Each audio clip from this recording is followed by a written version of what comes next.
الحمد لله وكفى وسلام على عباده الذين اصطفى أما بعد أعوذ بالله من الشيطان الرجيم بسم الله الرحمن الرحيم وتوبوا إلى الله جميعا أيها المؤمنون لعلكم تفلحون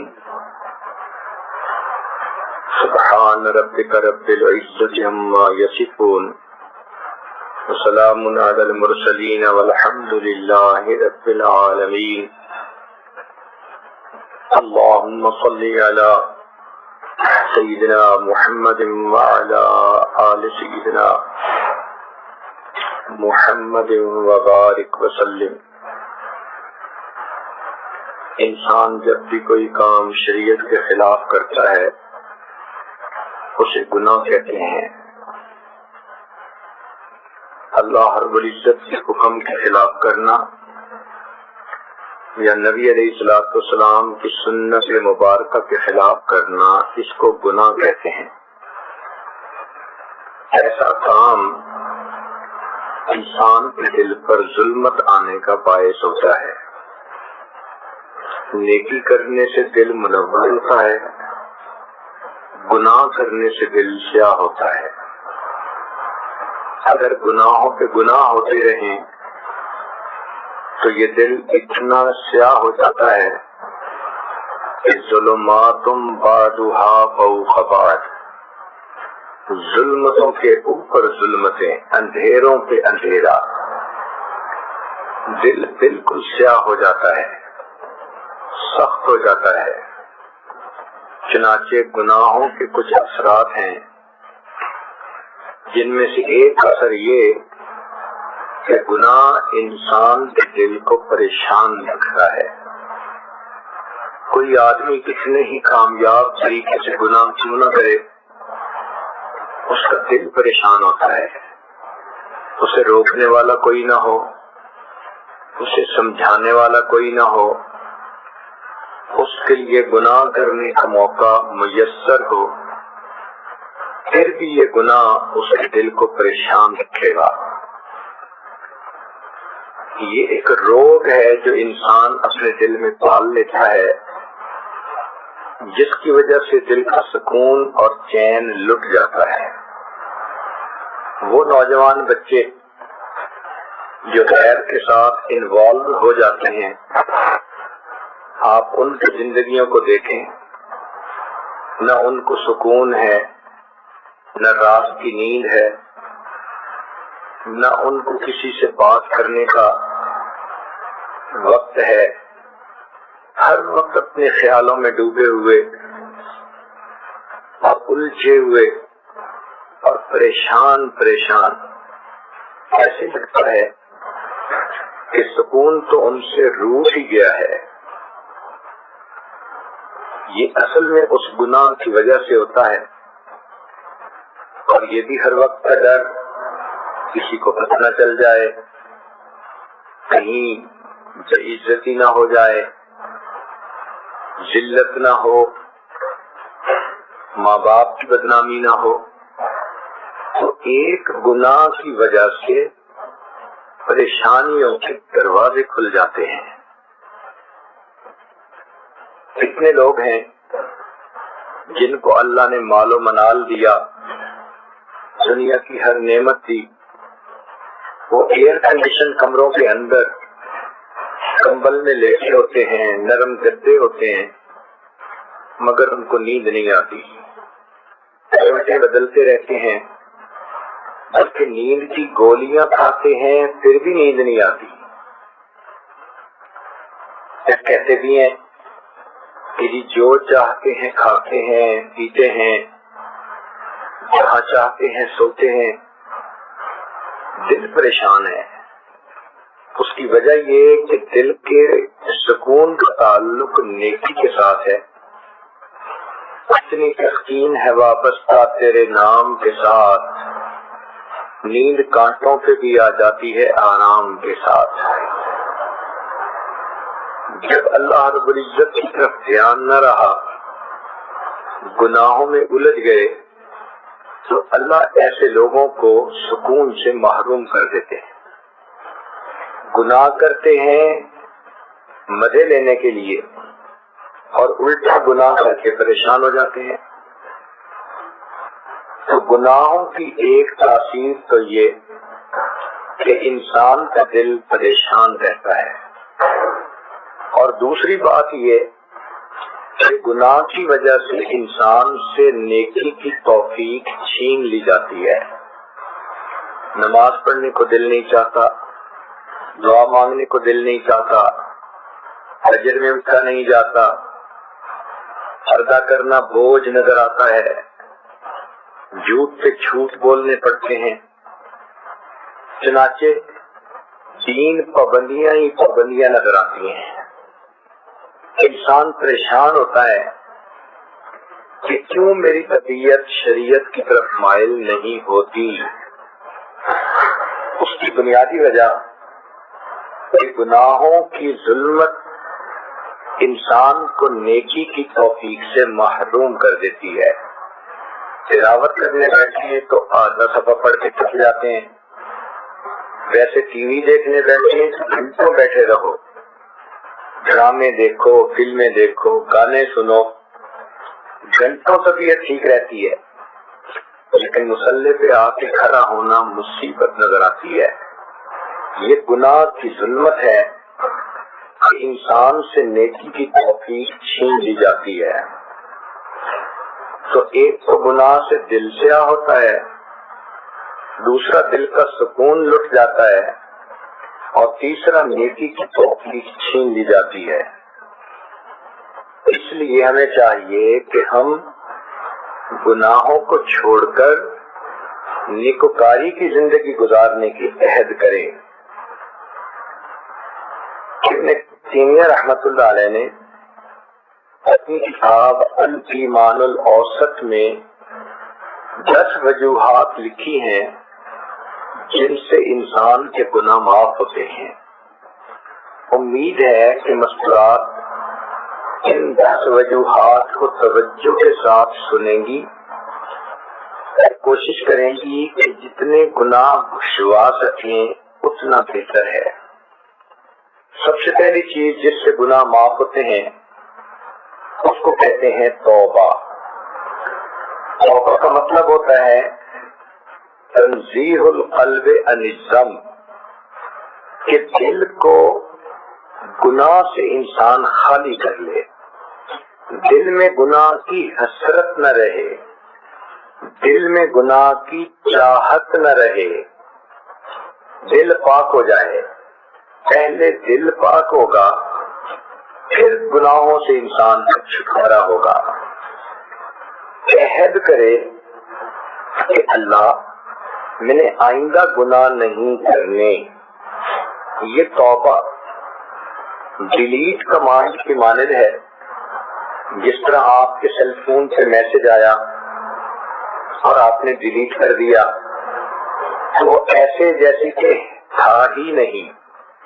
اسی طرح توبہ کر لینے سے انسان کے کیے ہوئے تمام گناہ ڈیلیٹ ہو جاتے ہیں، نامے اعمال سے ہی ختم کر دیے جاتے ہیں. حدیث پاک میں نبی اسلام نے ارشاد فرمایا التائب من الذنب کمن لا ذنب لہ، کہ گناہ سے توبہ کرنے والا ایسے ہوتا ہے جیسے اس نے گناہ کیا ہی نہیں ہے.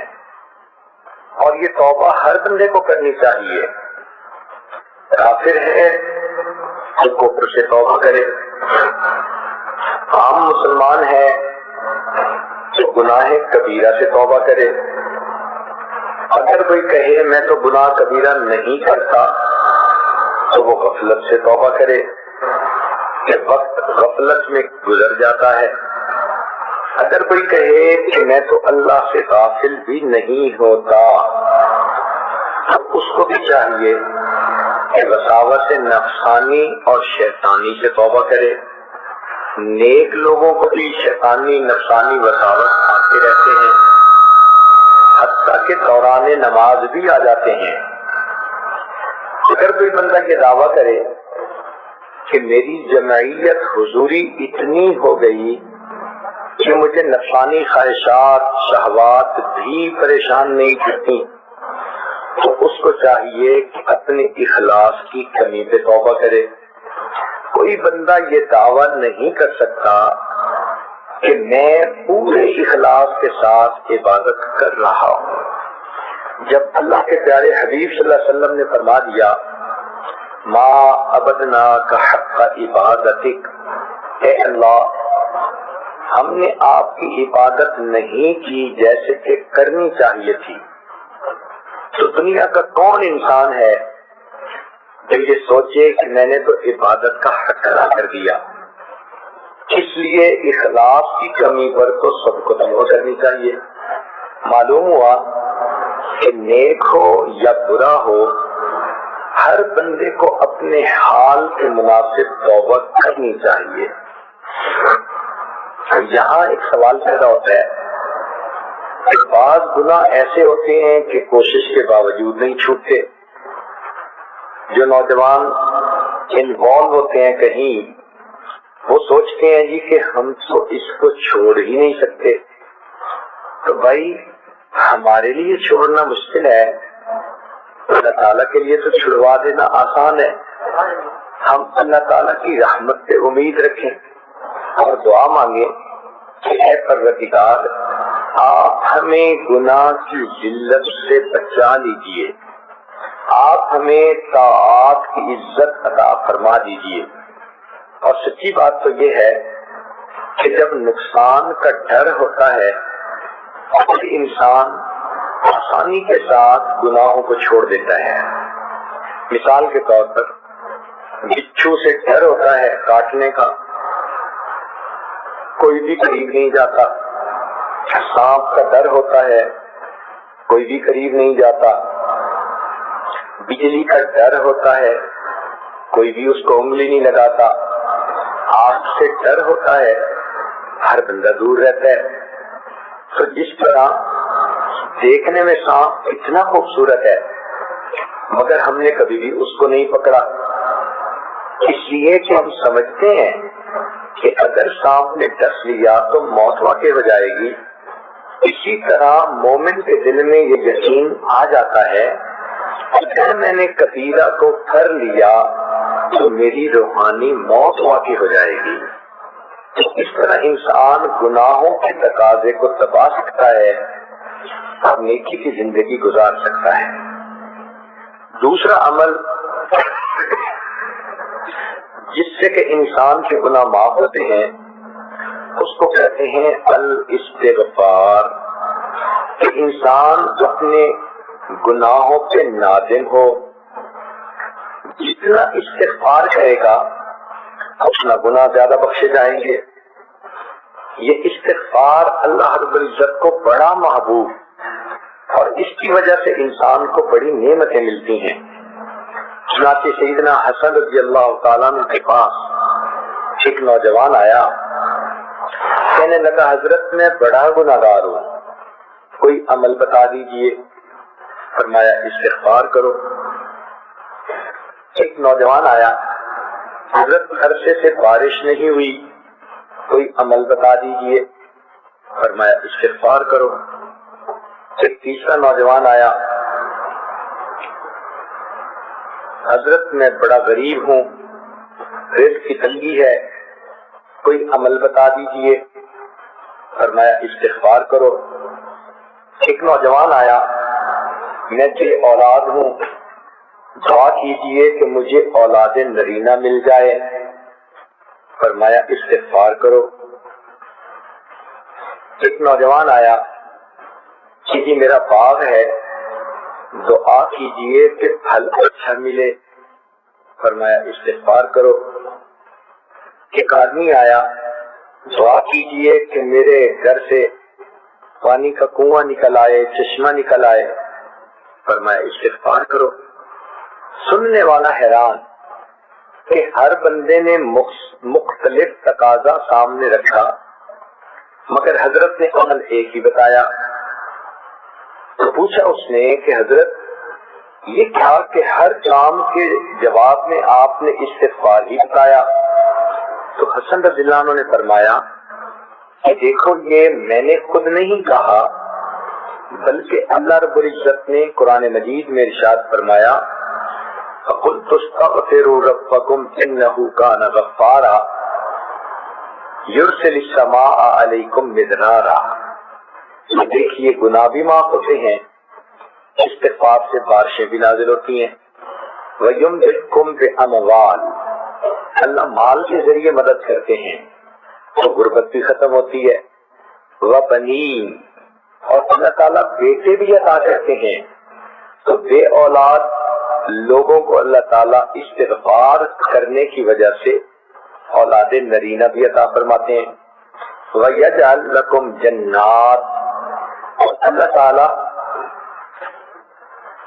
پھل بھی عطا فرما دیتے ہیں، کاروبار میں برکت اور پروفٹ دے دیتے ہیں. وَيَجْعَلْ لَكُمْ أَنْهَارًا، اور اللہ تعالیٰ چشمے اور نہریں بھی جاری فرما دیتے ہیں. تو دیکھیے استغفار ایک عمل ہے، اس کی وجہ سے کتنی نعمتیں مل جاتی ہیں. تو اگر عورتیں استغفار کی کثرت کر لیں تو ان کو تعویذوں کی ضرورت ہی نہیں پڑے گی، عملیات والے کے پاس جانے کی ضرورت ہی نہیں پڑے گی، یہ کہنے کی ضرورت ہی نہیں پڑے گی کسی نے کاروبار باندھ دیا، کسی نے بیٹی کا رشتہ باندھ دیا، بلکہ استغفار کے صدقے اللہ یہ سب نعمتیں عطا فرما دیں گے. استغفار ہر بندے کے لیے کرنا ضروری، نیکی کرے تو بھی استغفار کرے. ذرا غور کیجئے کہ نبی علیہ الصلوۃ والسلام جب وضو فرماتے تھے تو وضو کے بعد استغفار فرماتے تھے. حالانکہ وضو عبادت ہے اور حکم شریعت ہے کہ جو عضو وضو کا دھوتے ہیں اس کے گناہ جھڑ جاتے ہیں.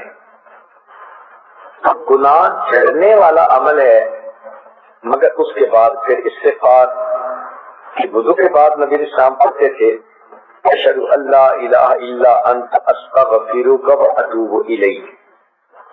نماز کتنی عظیم عبادت ہے کہ جو آدمی پابندی سے نماز پڑھتا ہے اللہ تعالیٰ اس کے گناہ اس طرح مٹاتے ہیں جس طرح 5 مرتبہ غسل کرنے والے کے جسم سے میل مٹا دی جاتی ہے. لیکن نماز کے بعد بھی نبی علیہ السلام استغفار فرماتے تھے. حدیث پاک میں ہے کہ نبی علیہ السلام جب سلام پھیرتے تو فرماتے اللہ اکبر استغفر اللہ استغفر اللہ استغفر اللہ. اس کا معنی کیا ہوا کہ بندے نے تو عبادت کی پھر استغفار. تو علماء نے کہا کہ اس کا معنی یہ ہے کہ اے اللہ میں نے اپنی طرف سے تو عبادت کی مگر یہ اس معیار کی نہیں ہوئی جو آپ کی شان کے مطابق ہو، لہذا یہ عبادت اب جیسی بھی ہے اس کو رد نہ کیجیے، اللہ پلیز قبول کر لیجیے، پلیز قبول کر لیجیے، پلیز. تو 3 مرتبہ استغفار کا مطلب ہے کہ ہم اللہ رب العزت کے سامنے عاجزی کر رہے ہوتے ہیں کہ جیسی بھی عبادت ہے اس کو قبول فرما لیجیے. تہجد کے بعد استغفار کانوا قلیلا من اللیل ما یہجعون وبالاسحار هم یستغفرون. تہجد کے وقت بھی اللہ والے استغفار کرتے ہیں. حج کتنی بڑی عبادت ہے کہ انسان اس طرح گناہوں سے پاک ہو جاتا ہے جیسے اس دن پاک تھا جب اس کی ماں نے اس کو جنا تھا. لیکن قرآن مجید میں فرمایا ثم افیضوا من حیث افاض الناس واستغفروا اللہ، کہ تم حج کے بعد بھی استغفار کرو. نبی علیہ السلام کی مبارک زندگی کتنی خوبصورت عبادت والی زندگی، پھولوں سے زیادہ پاکیزہ زندگی، مگر اللہ تعالیٰ اپنے حبیب صلی اللہ علیہ وسلم کو فرماتے ہیں سبح بحمد ربک واستغفرہ، آپ بھی اللہ کی حمد کیجئے اور استغفار کیجیے۔ وہ پاکیزہ زندگی جس کے اوپر پاکیزگی کو ناز ہے، اللہ تعالیٰ ان کو بھی فرماتے ہیں کہ استغفار کیجیے۔ تو ہمیں چاہیے کہ ہم میں سے ہر بندے کو کثرت سے استغفار کرنا چاہیے۔ استغفر اللہ اتنا بھی پڑھ سکتی ہیں، اور اگر پورا پڑھیں استغفر اللہ ربی من کل ذنب واتوب الیہ تو بھی ٹھیک ہے۔ تو پہلا عمل توبہ کرنا اور دوسرا عمل استغفار کرنا۔ تیسرا عمل الحسنات الماحیہ، انسان جو نیک اعمال کرتا ہے ان کی وجہ سے اس کے گناہ معاف ہو جاتے ہیں، نماز سے گناہ دھل جاتے ہیں، صدقہ خیرات کرنے سے گناہ دھل جاتے ہیں، جو بھی انسان نیکیاں کرتا ہے گناہ دھل جاتے ہیں۔ حدیث پاک میں فرمایا الاسلام یحرم من کان قبلہ، اسلام جو بندہ لے آتا ہے کلمہ پڑھنے سے پچھلی زندگی کے سارے گناہ معاف۔ ایک جگہ فرمایا کہ حج کرنے سے زندگی کے سارے گناہ معاف۔ ایک حدیث پاک میں آیا ہجرت اللہ کے لیے کرے تو پچھلی زندگی کے سارے گناہ معاف۔ بنی اسرائیل کی ایک فاحشہ عورت تھی، اس نے پیاسے کتے کو دیکھا، اس کو پانی پلایا، پیاسے کتے کو پانی پلانے پر فاحشہ عورت کے گناہوں کو معاف کر دیا گیا۔ یہاں پر شیطان ایک دھوکہ دیتا ہے، دل میں یہ ڈالتا ہے تم سے بے پردہ پھرتی ہو، تمہاری نمازوں کا کیا فائدہ۔ یہ بہت بڑا دھوکہ ہے۔ بے پردہ پھرنا گناہ اپنی جگہ، نماز پڑھنے کی نیکی اپنی جگہ، کیا پتہ نماز کی پابندی سے اللہ پردے کی بھی توفیق عطا فرما دے۔ مگر شیطان کہتا ہے تم مدرسے میں پڑھتی ہو اور تمہارے ذہنی خیالات اچھے نہیں، پڑھنے کا کیا فائدہ۔ تو اگر ہم گناہوں کو نہیں چھوڑ پا رہے تو نیکی کرنا بھی تو نہ چھوڑے نا۔ نیک اعمال نہیں چھوڑنے چاہیے۔ کپڑا زیادہ میلا ہو تو صابن زیادہ لگانے کی ضرورت ہوتی ہے، یہ تو نہیں نا کہ جی صابن تھوڑا ہے دھونے کا کیا فائدہ۔ بھئی جتنا صابن ہے اتنی میل تو ختم ہوگی، پھر اور صابن کا بندوبست ہو جائے گا۔ اور انسان نیکی نہ چھوڑے گناہ چھوڑے۔ شیطان کے ان خیالات کی وجہ سے، لوگوں کے تانے کی وجہ سے نیکی کو چھوڑ دینا یہ شیطان کا کام ہے۔ تو ہرگز نیکی نہیں چھوڑنی چاہیے، نیکی کے اوپر جمع رہنا چاہیے۔ بلکہ اگر گناہ زیادہ ہو رہے ہیں تو ان کو بخشوانے کے لیے نیکی بھی زیادہ کرنی چاہیے۔ زیادہ تلاوت کریں، زیادہ نفل پڑھیں، تہجد باقاعدگی سے پڑھیں، دعائیں لمبی مانگیں، تاکہ ان گناہوں کی ظلمت ختم ہو جائے۔ لوگوں کے ساتھ حسن سلوک کے ساتھ رہنا، یہ چیزیں گناہوں کو مٹا دیتی ہیں۔ چنانچہ حدیث پاک میں ہے دو مسلمان جب آپس میں ملتے ہیں، ایک دوسرے کو شیک ہینڈ کرتے ہیں تو ان کے ہاتھ الگ کرنے سے پہلے ان کے گناہ اس طرح جھڑتے ہیں جیسے پتجھڑ کے موسم میں درختوں کے پتے جھڑ جاتے ہیں۔ تو عورتیں عورتوں سے سلام کریں، مرد مردوں سے سلام کریں تو یہ فضیلت مل سکتی ہے۔ چوتھا عمل جس سے کہ انسان کے گناہ معاف ہوتے ہیں وہ ہے دعاء المؤمنین للمؤمن، ایمان والوں کا ایک دوسرے کے لیے دعا کرنا۔ نماز پڑھیں تو اپنے لیے بھی دعا مانگے، اپنے والدین کے لیے، گھر والوں کے لیے، رشتہ داروں کے لیے، پڑوسیوں کے لیے، ایمان والے جتنے بھی ہیں پوری امت کے لیے دعا مانگے۔ اس لیے ہمیں قرآن مجید میں دعا سکھائی گئی، ربنا اغفر لنا ولاخواننا الذین سبقونا بالایمان، اے اللہ ہماری بھی مغفرت فرما اور ہم سے پہلے جو ایمان والے گزر گئے ان کی بھی مغفرت فرما، ان کے بھی گناہ معاف ہو جاتے ہیں۔ حدیث پاک میں ہے ما من رجل مسلم